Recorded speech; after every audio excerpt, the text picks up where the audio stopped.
This is the Gary Cantrell Podcast.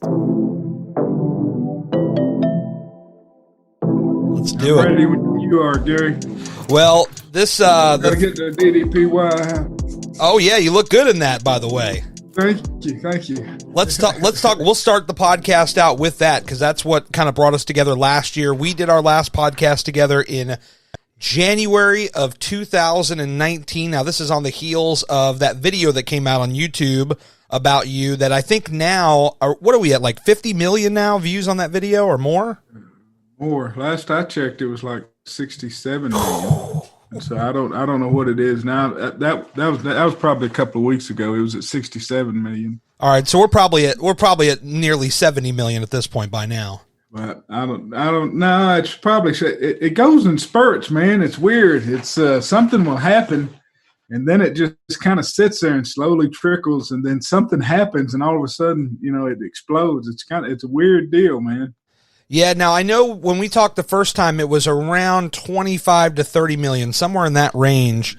Yeah. And already at that point, your life had already changed drastically, both physically, mentally, and obviously with the YouTube that is also going to change. You probably got a lot more people in your inbox or a lot more people on your Twitter looking to chat with you. But when you add another 50 million or so onto that, how much more does life change with that?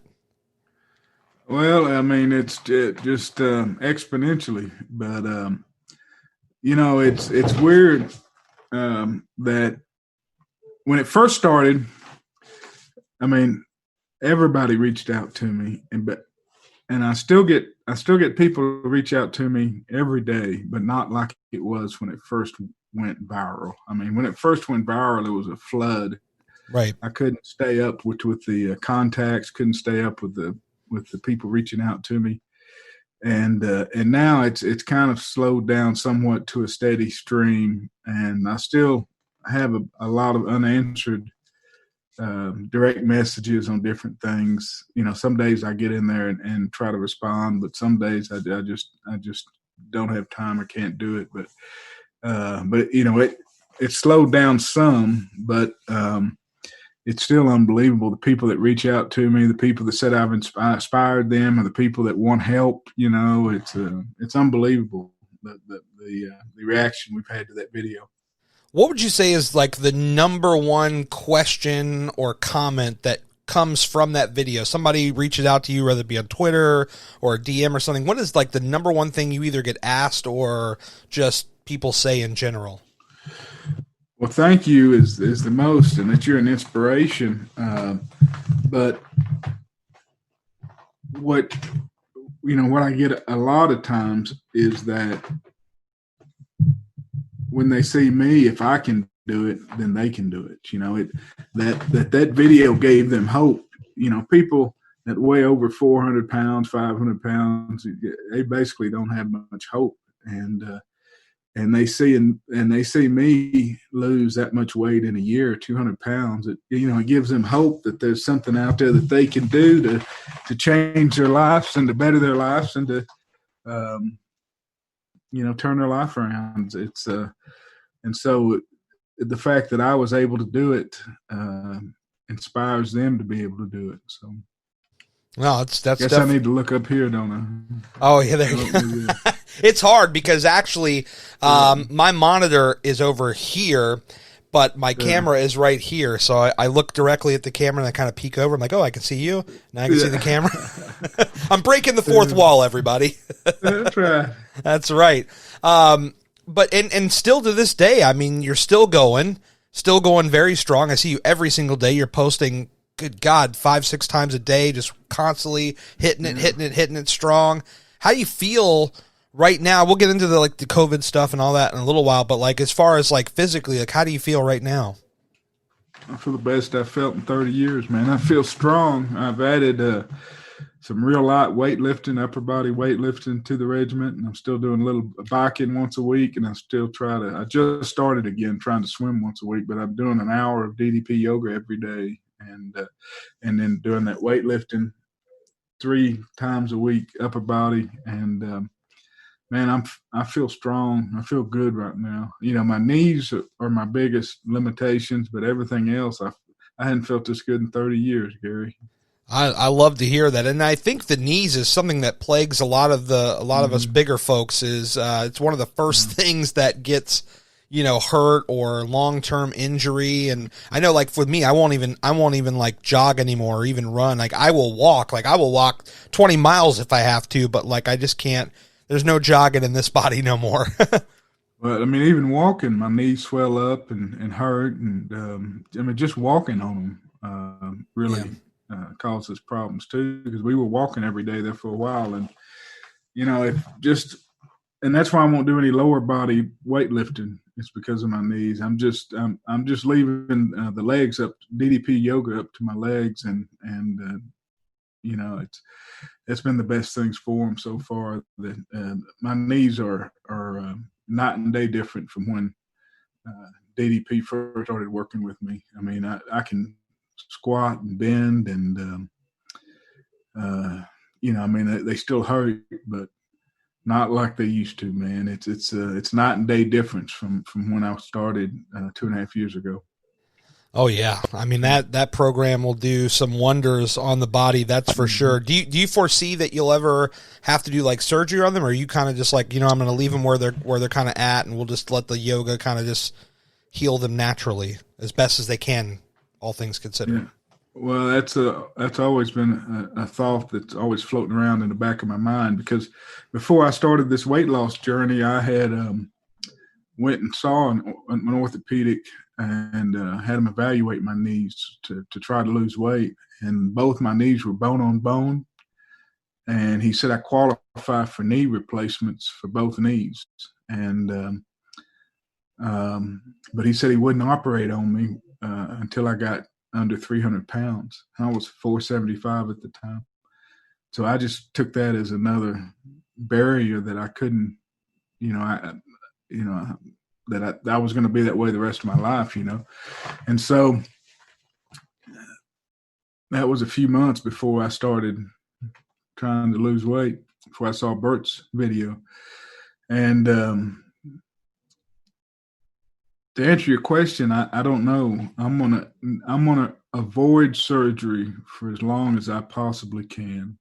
I know it's probably in my future because my knees are definitely the worst.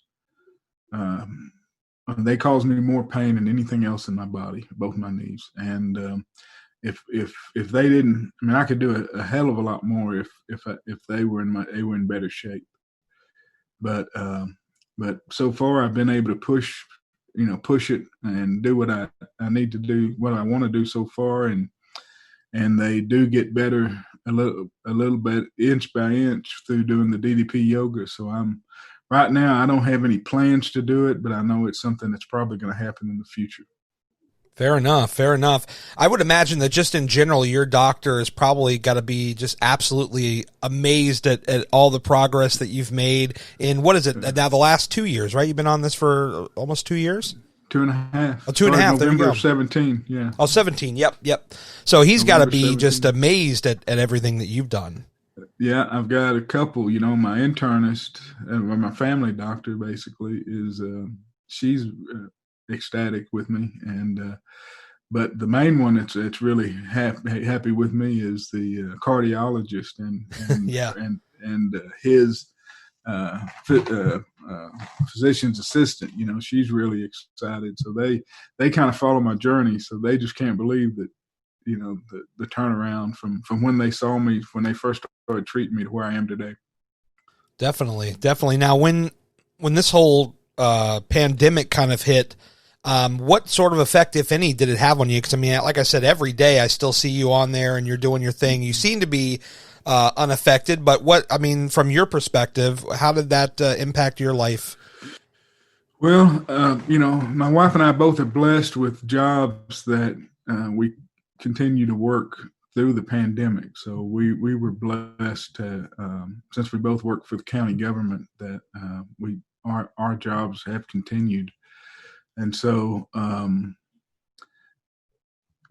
financially, it hasn't been that a big a deal. We've had some more expenses and different things, but and with being an attorney and working for the county. I've been able to work from home. My wife works for the district clerk. She still has to go in she's doing 2.5 days a week right now to try to keep the number of people in the office down. But, and so, from the fitness standpoint, it's been a benefit to me because when March hit, I had just lost an election and I'd gained about 30 pounds during the election process, and I hadn't been working out as much as I had. So the election was March the 3rd, and I got beat really badly. I got beat like 2-1. So, but that's okay. The guy that beat me is a good guy. He's a good guy. He's going to make a good judge. So, but anyway, so on March the 4th, I started the Vance's Challenge because I wanted it to be either a celebration or something to get my mind off getting my ass kicked. And so, I went out and bought 2 trophies. It cost me $100, 2 big trophies.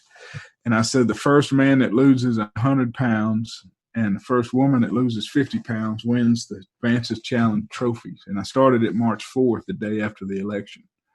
And so I put my focus in on that.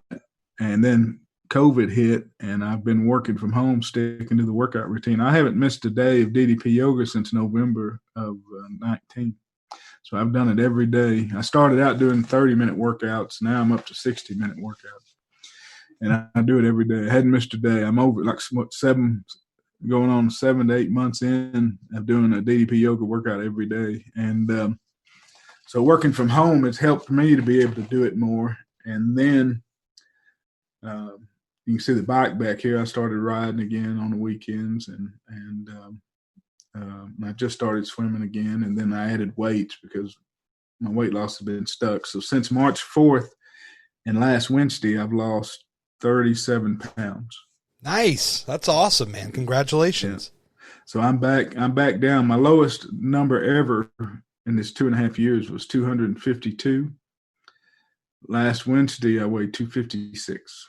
Nice. So I'm 4 pounds from my absolute lowest number, and I haven't been below 252 in 30 years. So I'm hoping to get into new territory soon. And you got your foot on the gas, brother. You're just going. Yeah. I don't plan on stopping, man. I don't. No. And people say I inspire them, and I try to encourage them to do the same thing, and it's just that whole DDP yoga community is a wonderful community. You're invested in it. You know what it's about. It's positive and supportive, and I encourage everybody to get involved in that community because the whole thing's just unbelievable.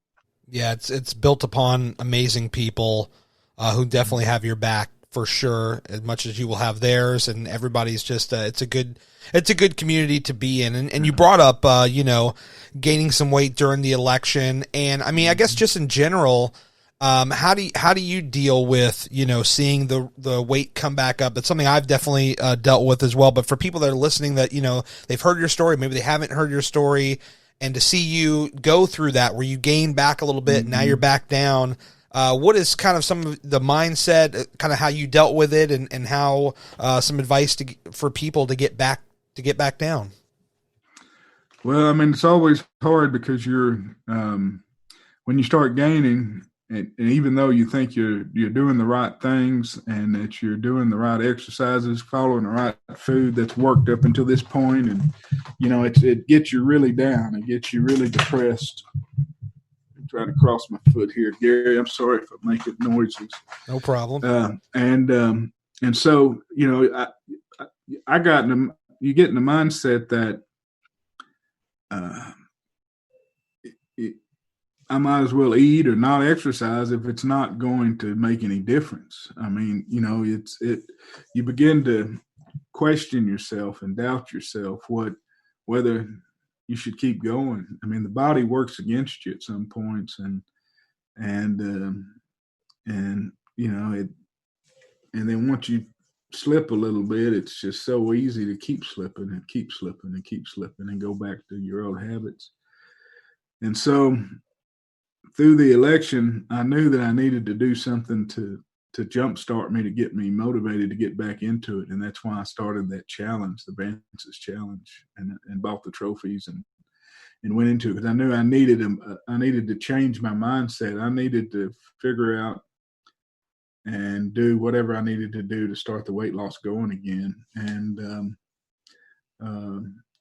at first it was walking that did it. And then on top of the DDPY, and then a guy named Rick Coaster recently told me I needed to start lifting weights. And people have told me over the years I need to lift weights, but I'd always kind of, I didn't want to do it because I lifted weights playing football, lifted weight. I mean, that's how I've lifted a shit ton of weights. And I really didn't want to lift any more weights. But,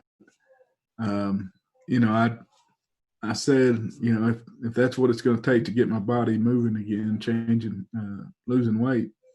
So I started, and I've really enjoyed it. You never know what you're going to like until you try it, because once I started it and I took out the legs, the knees, I'm not doing anything that, I think I've learned that what I hated about weightlifting was my knees, because now I'm really liking all the upper body stuff. And I look forward. In fact, I'm going to go lift after we get done here today. I lift Tuesdays, Thursdays, and Saturdays. And I just do 3 sets of light weights, 15 reps, 5 different exercises each night. I'm not pushing it hard at all. Real lightweight. It's nothing. People would laugh at me that really lift weights, but it's just burning the fat and doing something different to the body. I think making your body do something that it's not. I've been doing DDPY now for 2.5 years, and I think it was a good idea to try to do something different, just to add extra stuff to it. And so, but I done forgot your question. Now I'm just rattling on and on, Gary. I forgot what your question was. No, man, you're dropping knowledge. Basically, it was about, your mindset while you're gaining weight and trying to correct course and get back in the right direction. Yeah, but it's hard to change the course again, because you know what you've got to do, but you also think that you're doing right, and it's not working, and it just makes you depressed, and you get in a bad spot to where you just kind of give up, and you can't let yourself get through that. I tell people a lot of times when they slip, I used to have a bulldog named Fifi, and she passed away last year, but I tell people to do what, when you mess up, do what Fifi does, or used to do what Fifi does. And that is kick some grass on that shit and walk away. I love that. I love that. So Fifi it, so everybody's going to slip. Life is going to get you. Life is going to happen, and you're going to get down. Then you got to get through the downs and just got to get back to work, keep plowing. It's all about consistency and sticking with it. That's what it's about. 100%. You mentioned about going through the election. Just briefly, what is, how much of an impact does that have on just your daily kind of, like, before that, you probably had like your daily routine, you're working out, you're eating and all that. When you put an election on top of that, running for an office, like, how much more pressure, and that's probably an understatement, but how much pressure does that add to your daily routines? It was a tremendous change. I got a mosquito bothering me. It was a tremendous change. I don't wish that upon my worst enemy. And my election was kind of a gentleman's, that we liked each other, so we didn't really attack each other. But it's all these other people, in the community that evidently have an axe to grind or something. But it's a miserable experience. I don't wish that upon anybody. And I promise you, I will never put my name on another ballot. Really? This was a one and done for me. But, during an election, you go into events, you don't have any schedule. Every day's different, and it's stress because you always got things you got to do. I need to be doing this. I need to be doing this. I need to be doing this. I need to get a hold of this person. And I'm a stress eater. That's how I relieve stress. Anytime I get under stress, I start eating, and it feels good when I eat. So I've got to be real careful with that. And, I started the election at 260, I think something, and I ended it at 294, I think was my highest. Right. And,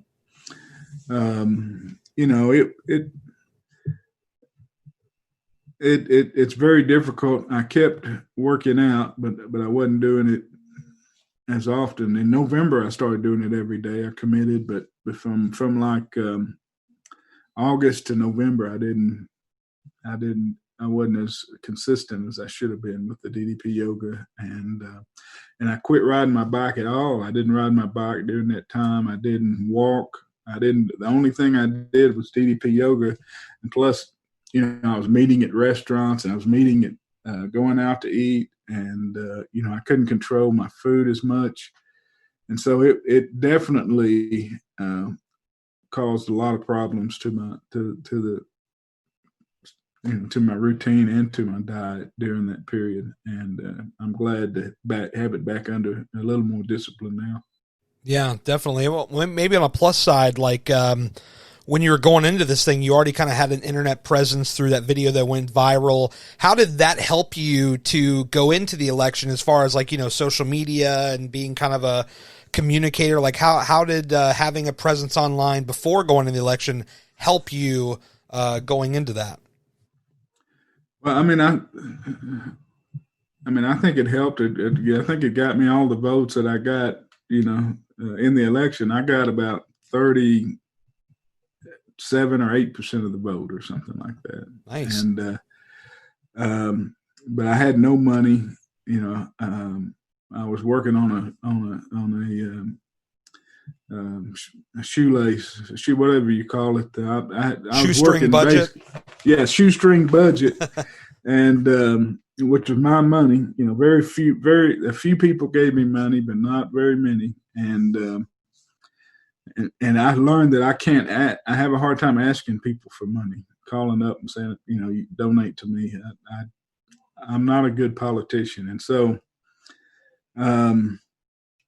The question was about the social media presence.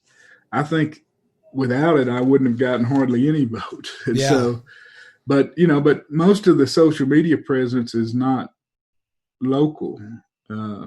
Most of it is, it's all over the world. It's crazy. And a lot of the local people don't even know my story.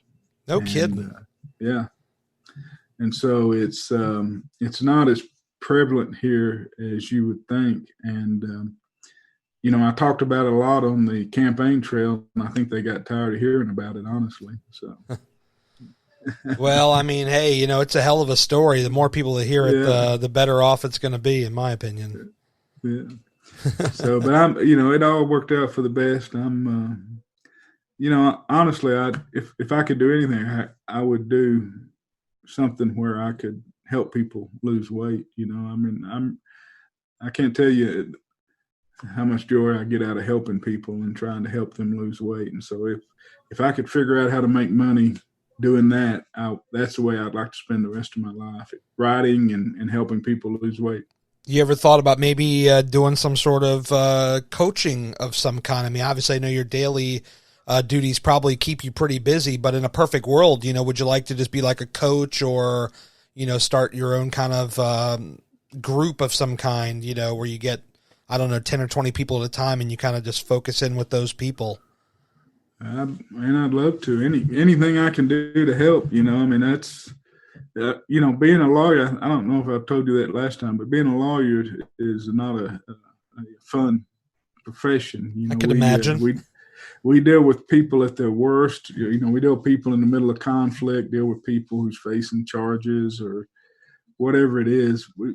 People don't come to lawyers because they're in a good mood. And so, it's to be able to be part of people's lives where they're losing weight and changing their lives and being happy and seeing what they can actually become. It's a wonderful experience. And it's if I could, if I could do the group like you're talking about coaching, I would do that. I know I've just signed a contract to write a 30-day workout journal for men with a group. So I'm working on that. Cool. I would love to do something like that, to figure out what I can do to help people. I started I haven't started yet, but I'm going to start a podcast called and I've started another book called The 1 Ton Goal. And there was a guy, his name, let me get it, Frank Hagan. And he's with he's a networking company, but he reached out to me on Twitter and we started talking and we ended up doing a Zoom call. But he came up with the idea. I wish I could give his shout out for his name. Before I go, let me give you his name. But his name's Frank Hagan. But he said, I need to do it's basically a 1 ton goal, 1K ton goal, 1,000 ton goal. And what that means is that it's my goal to help 10,000 people lose 200 pounds. Normally people that need to lose that much weight, right now I'm down 219 pounds. Normally people that lose that much weight don't, most fitness programs, people have given up on people in the 400, 500, 600 pound range. Yeah. And you wouldn't believe how many people have reached out to me over this journey that are in that range.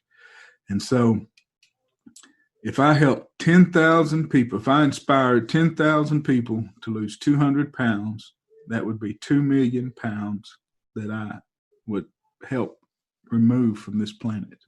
Wow. So another way to say 2 million pounds is 1,000 tons. So if you do 1,000 tons, that's 2 million.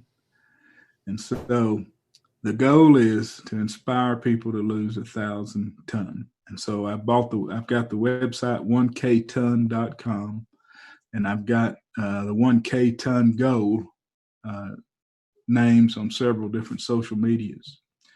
And I'm going to start a podcast. I started a book about my story. And so the goal is to start figuring out a way to get out and inspire these people to lose 2 million pounds, basically 1,000 tons. So if you see 1K ton in the future, that's me. Oh, I'm sure I'll be hearing a lot about that because that thing's going to go. Yeah, well, I hope so.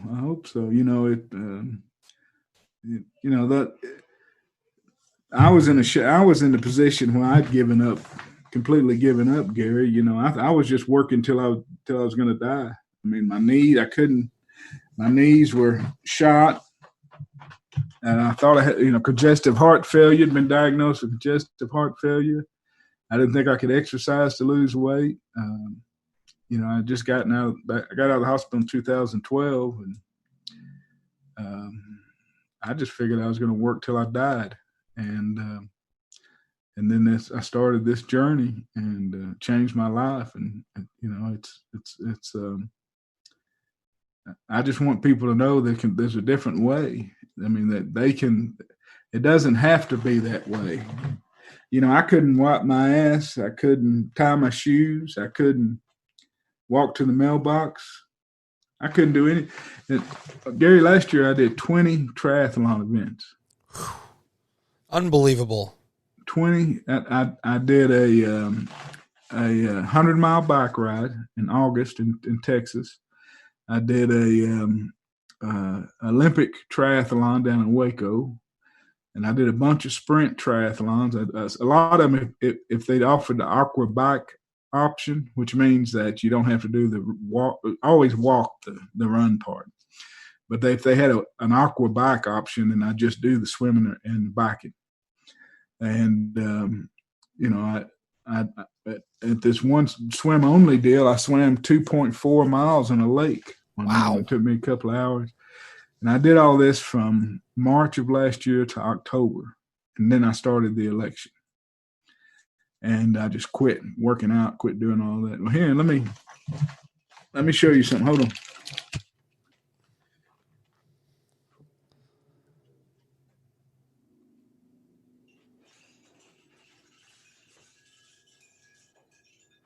Whoa! These are all the medals in those 20 different events. Wow. This is the 100-mile Hotter Than Hell 100. Now, I was kind of pissed off. You ride 100 miles, it took me 10 hours. Look and they at give that. you this little bitty damn medal. I thought it'd be a lot more. I was the last one to finish.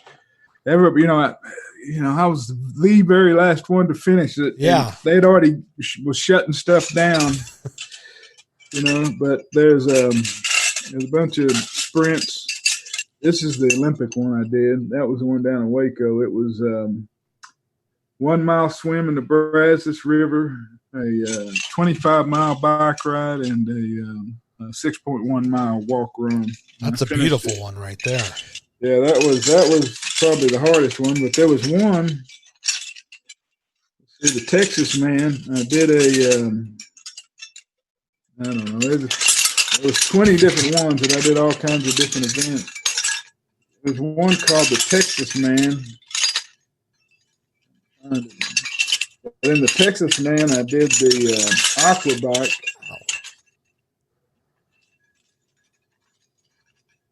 I don't know who it is, Gary, but You got so many damn medals over there, man. That's incredible. Here it is. The Let's Texas see. Man. I did the X50 aqua bike. So this is the Texas Man, and if you're That's pretty cool right there. triathlete, you see how this is the X50 Oh yeah.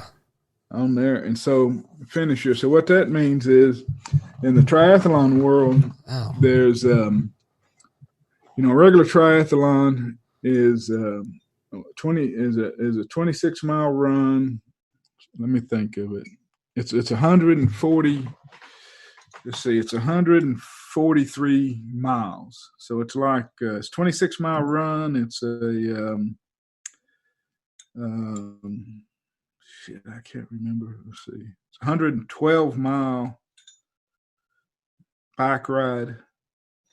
It adds up to 143 miles total, and then Wow. a 2-mile swim, 2.4 mile swim.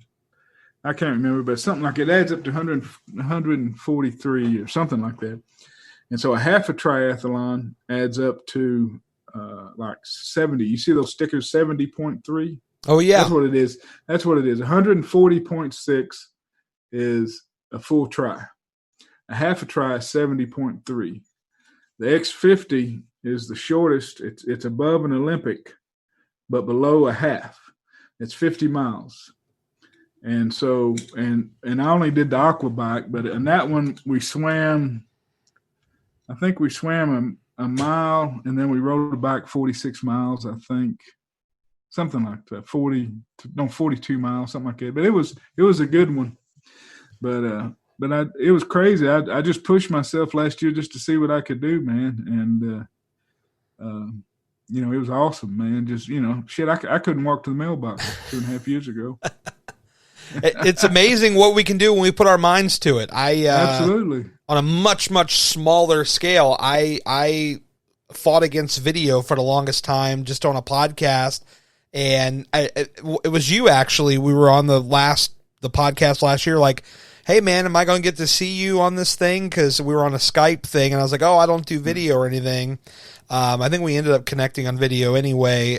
Just didn't put it out. But it's something in our brains where we're like, I can't do this, or I don't think I can do this, and then we just don't even try. What you've done there is nothing short of phenomenal. If I could give you an idea, what I'd love to see, you should have a picture of you wearing all of those, and then put a side-by-side of your old you picture, and then a picture of you wearing all those damn medals, man. People aren't going to believe it. It's unbelievable. Well, I need to. That's a Yeah. good idea. That's a good idea. I need to, man. You want to talk about some good social engagement right there. That's a photo that's probably going to get a bunch of likes over on Instagram or on Twitter or something like that. Not that likes are the end-all, be-all, but if you want to grab somebody's attention, that's one way to do it. Yeah. So that's, that's, I can't, I just feel, I'm just thankful, for that DDP reached out to me and the DDP Yoga program. I'm just thankful that I don't know where I'd been if I didn't say, I started with those two principles, commit to yes and,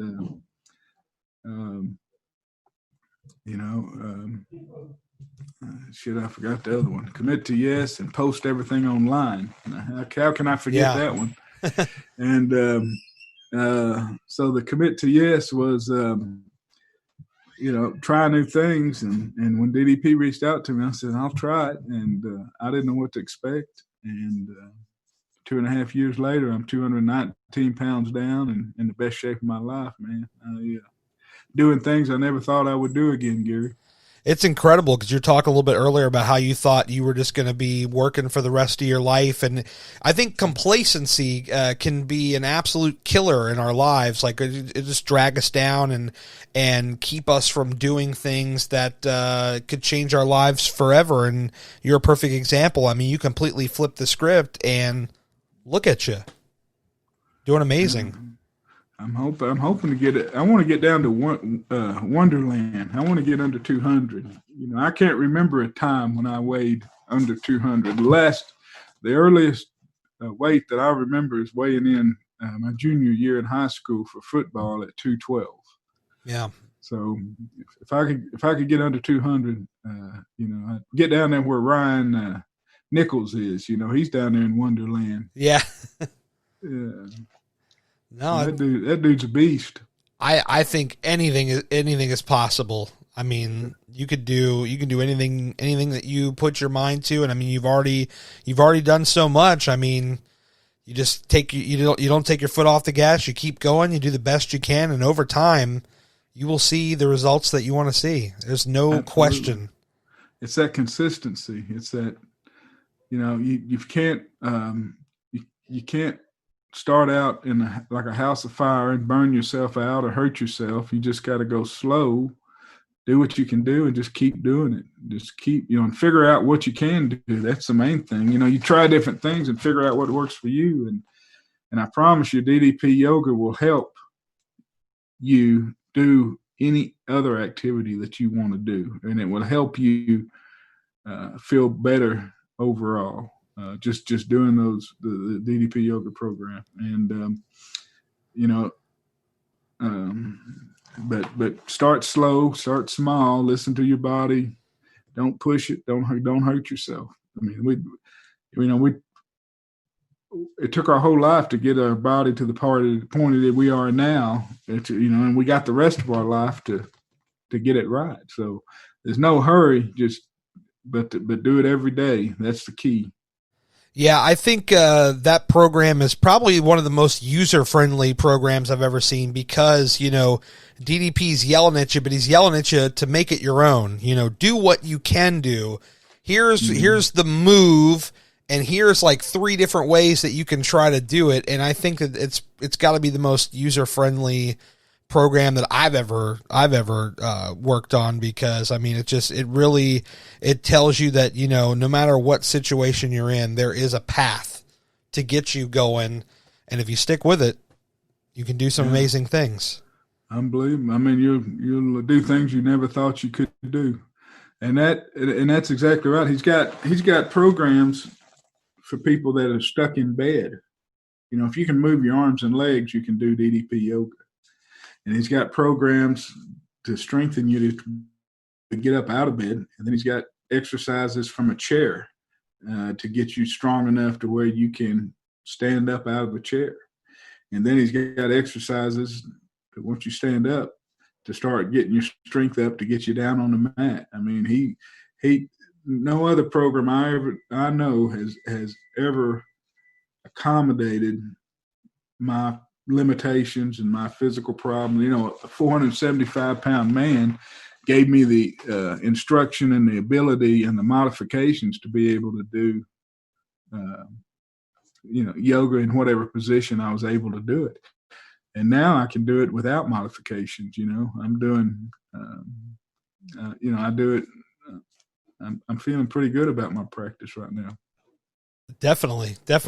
One of the things I think may be helpful to some, like you mentioned, documenting everything you're doing and putting it online. I see you got videos going like every single day. For people out there that maybe want to share what they're doing online, what are some of the ways that you're doing? Like, how do you film? What do you use? Sure. The tech guy in me wants to know some of this too, as well. Sure.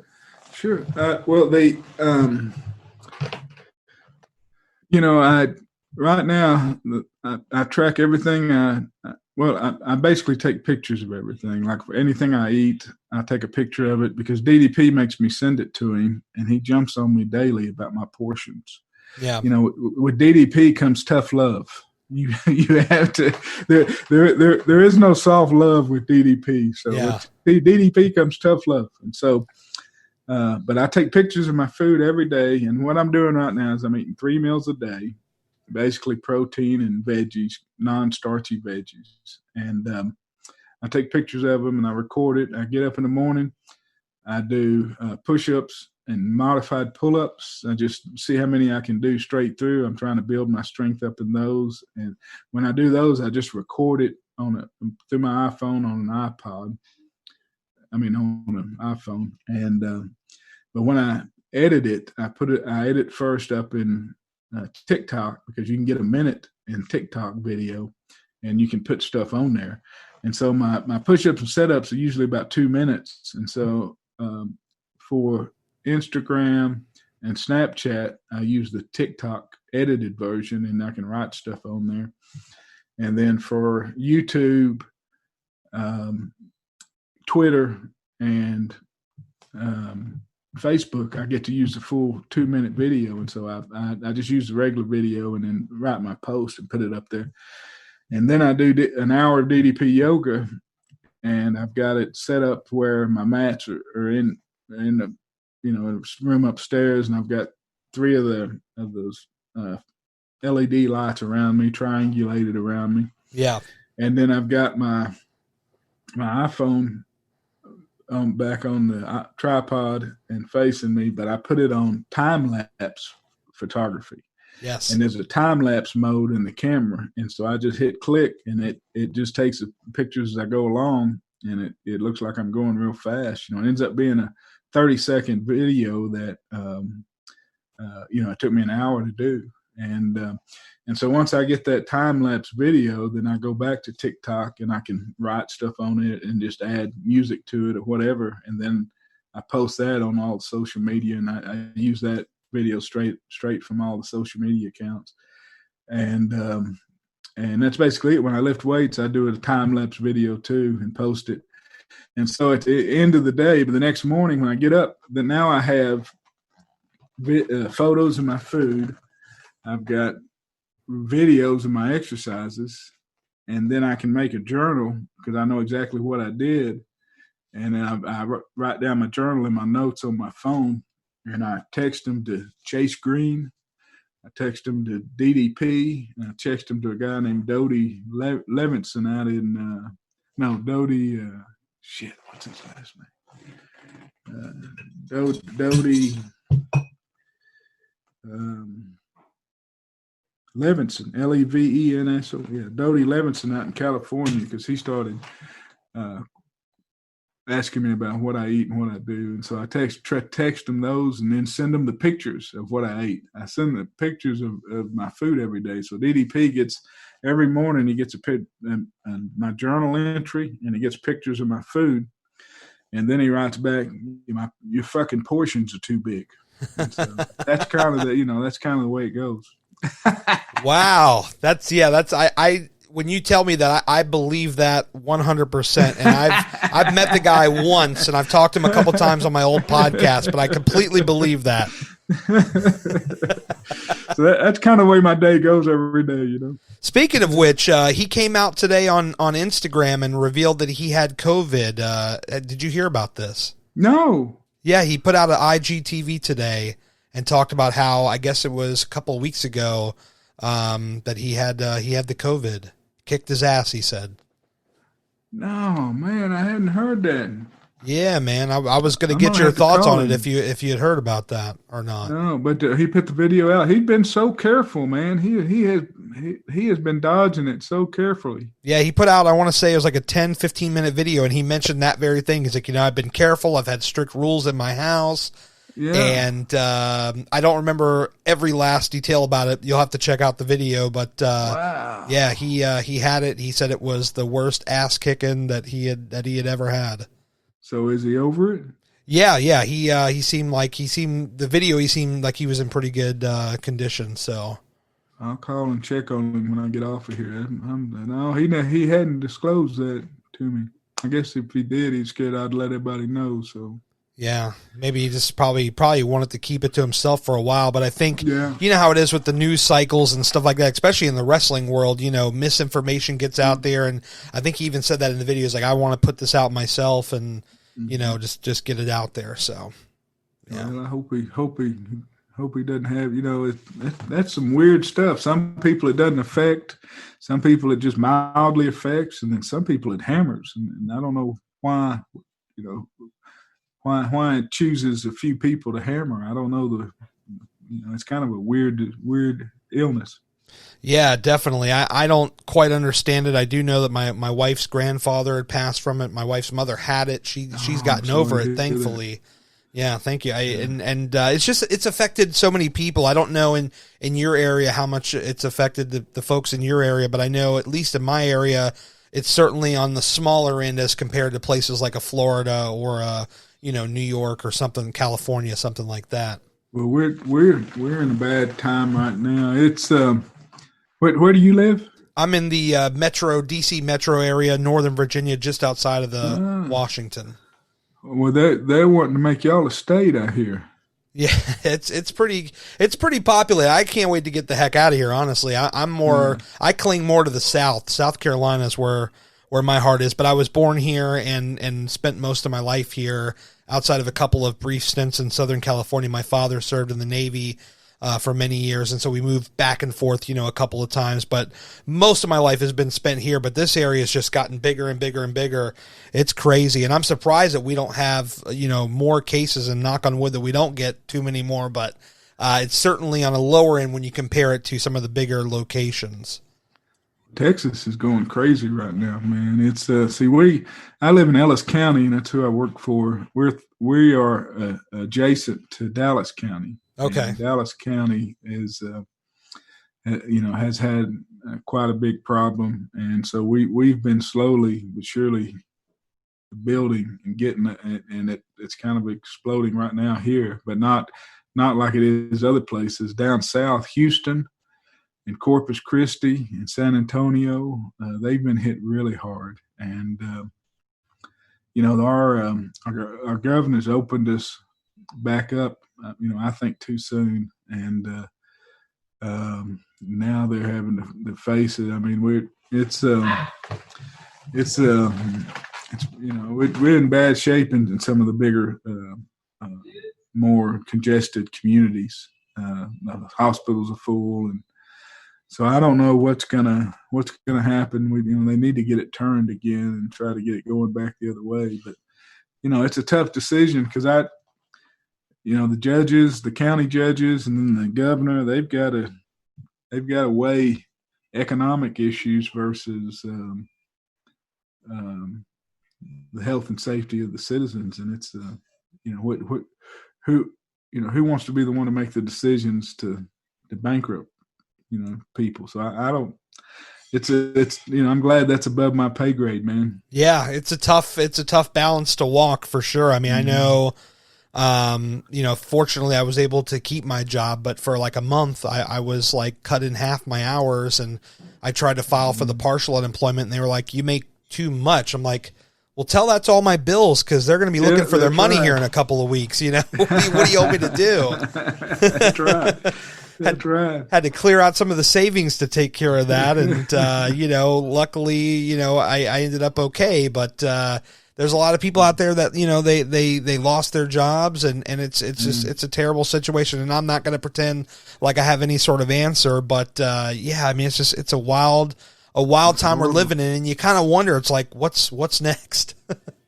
Yeah, I mean, it's crazy. It's, we're living through one of those times they're going to be talking about for decades, if not centuries, and who knows what's coming. We just got to keep trying to make the best decisions we can make every day and stay positive and keep moving forward. That's all you can do. Like my dad grew up on the farm. He ended up putting himself through law school, as it was a real successful lawyer. And so, but every time I'd ask him something, like if something was bad was happening to me or something, he'd just say, "I don't know. All I know is you got to keep plowing.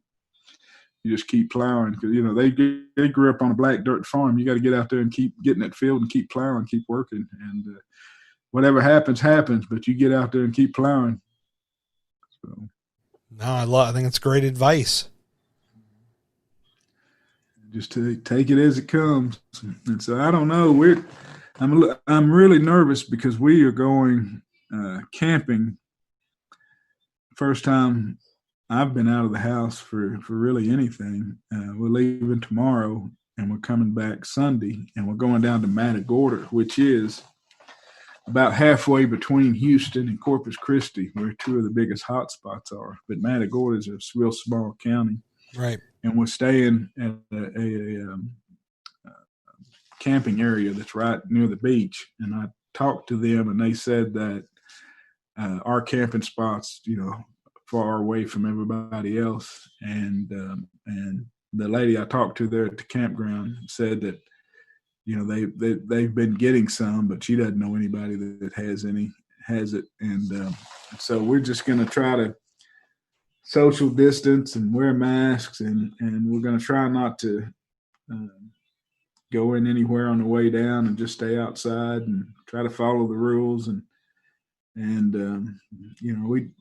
I know my wife needs to get out of the house. I think my kids are bringing my middle girl's bringing her trailer, then my son and my oldest daughter and her girlfriend are coming down, and my son's girlfriend. So we're gonna have a whole family there.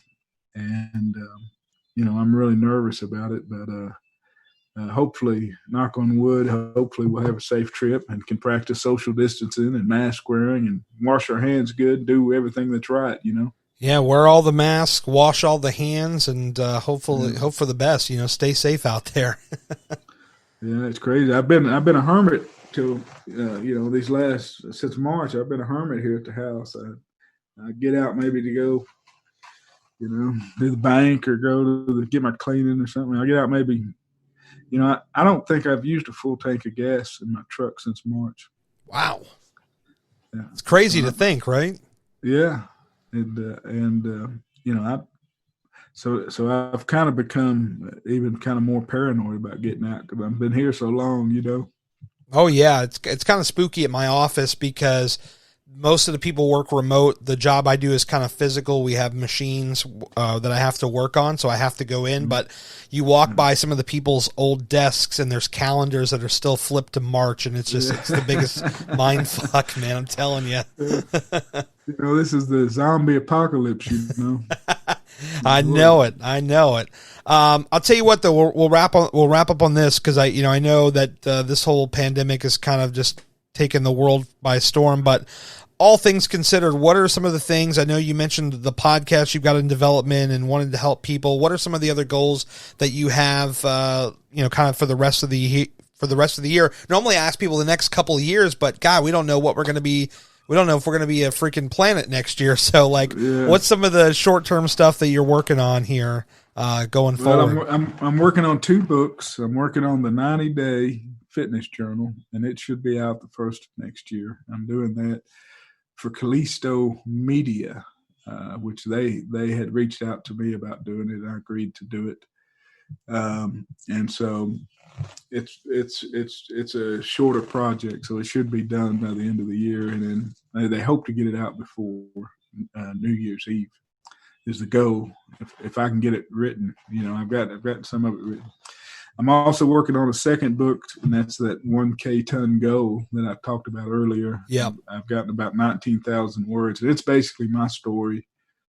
How I got here and how I got to where I was and how I got here and kind of my, Winston Churchill said that history is going to be good to him because he's going to write it.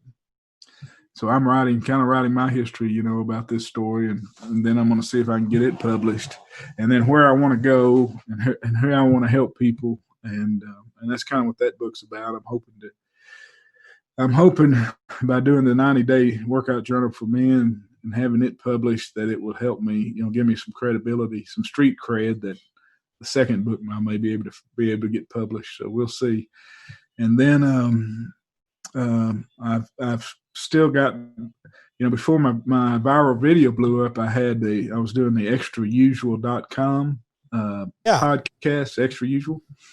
And I've still got about 10 episodes recorded, but when my video went viral and my world just blew up, I've kind of abandoned that. So I want to get those 10 back, start uploading them one at a time, and then get it going again.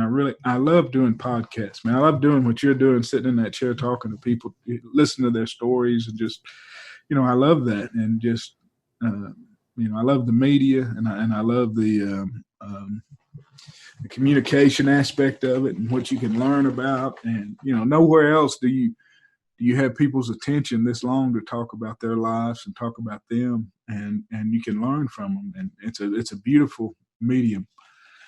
So I want to get Extra Usual going again, but I also want to get the 1K ton goal podcast going. I want to have two, and the 1K ton is going to concentrate on weight loss, and I'm going to bring people on that's lost some weight.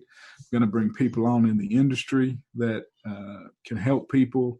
I'm going to bring on anything that might be advantageous to people in their weight loss journey.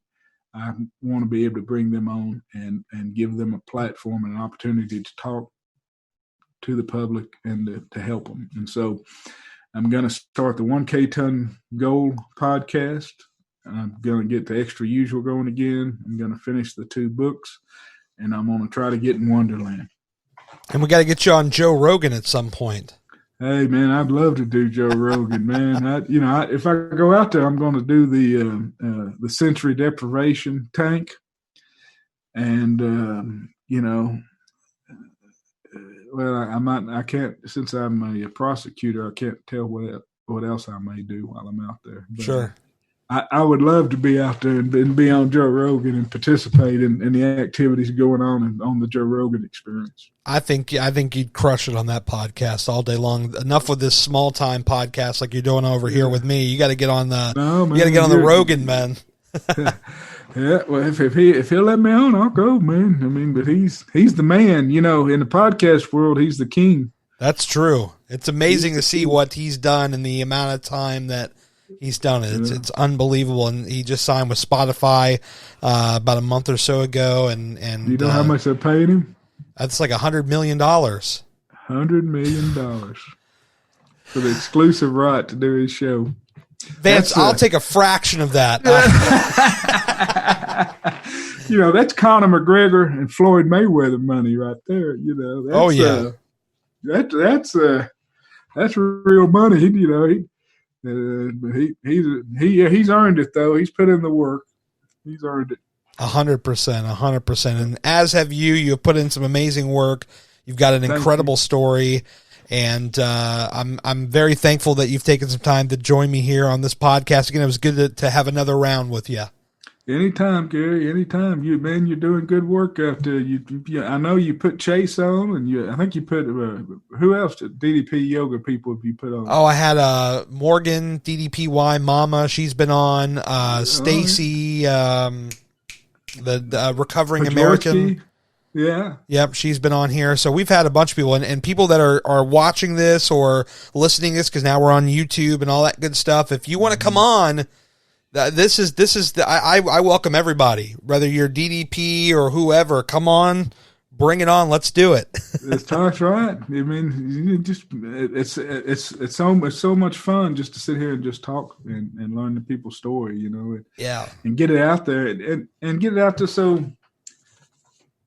people's families and relatives can see their story, because usually in conversation you don't get these intimate details of people's lives like you would here, and so it's a wonderful medium. And have you done Justin Dobbins?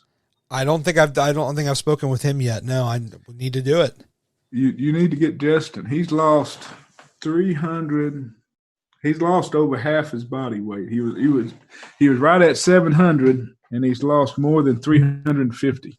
That's incredible. I don't know that he and I are connected. Maybe you can help connect us, and we'll make it happen. You need to get him. His story is incredible. The dude's a beast, and he's down. He's 6'7", so he's a big dude. Yeah. And but he was 698 when he started, and he's down to like 342 or something now. I mean, he's more than half gone from this world. That's truly incredible. That's truly incredible. And I want to mention before I forget, the first podcast that you and I did, I actually did put on YouTube just the audio. I'll link that below, or if you're listening, I'll put it in the show notes. So if you guys want to hear Vance's backstory, because this is kind of like us catching up here and talking about the last year. But if you want to hear Vance's like backstory, that's on the other podcast, and I'll link that in the description below. Yeah, well, keep kicking ass, Gary, man. I follow you on social media. Yeah. Especially Instagram. I see you all the time on Instagram. Thank you, man. I appreciate it, and same to you as well, and we'll do it again. All right, man. Thank you, Gary. Thank you so much, Vance. Good to talk to you. Take care. You too. See you later. All right, bye-bye.